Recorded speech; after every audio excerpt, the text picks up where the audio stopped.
د بدلون ایجوکیشنل اکاډمي یوټیوب چینل ډیرو خوږو کتونکو او اوریدونکو په سلامونو او نیکو هیلو باندې مو هرکلی کوم. امید لرم چې د صحت په کالیو کې بنغښتي وای.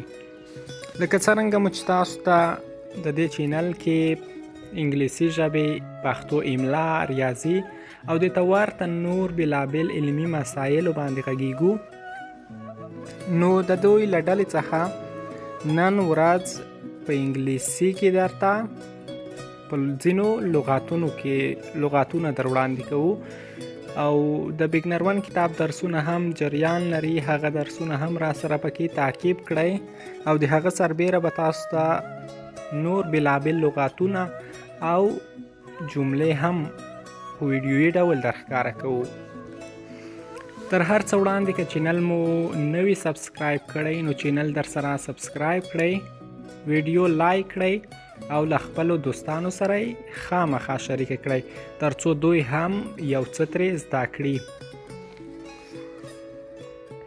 په نننۍ ویډیو کې درته د ریلیشنز یا خپلوانو ځینې د نومونو ځینې لغاتونه درته وړاندې کوم چې ځینې لغاتونه خپلوانو ته په انګلیسي کې څه ویل کیږي.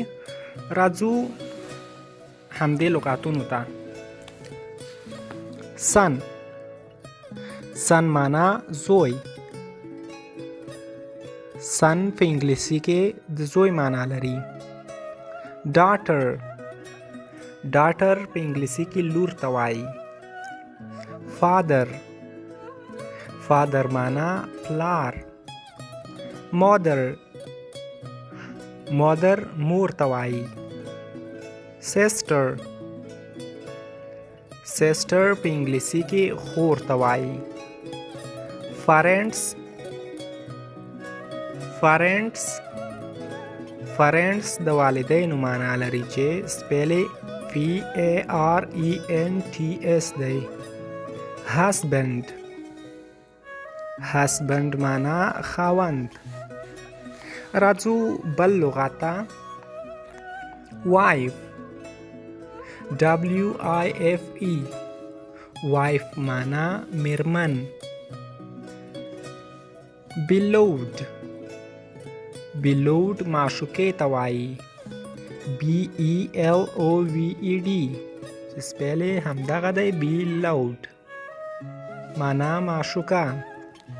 آنټي، آنټي ترور ته وایي. انټ، انټ خالا ته وایي. کوم لغاتونه چې زه تاسو ته وایم تاسو په سکرین باندې هم کتلی شئ سره د پښتو معنی او په لیکلي ډول.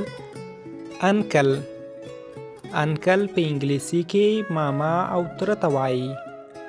کزن معنا د تره زوی، کزن د تره زوی.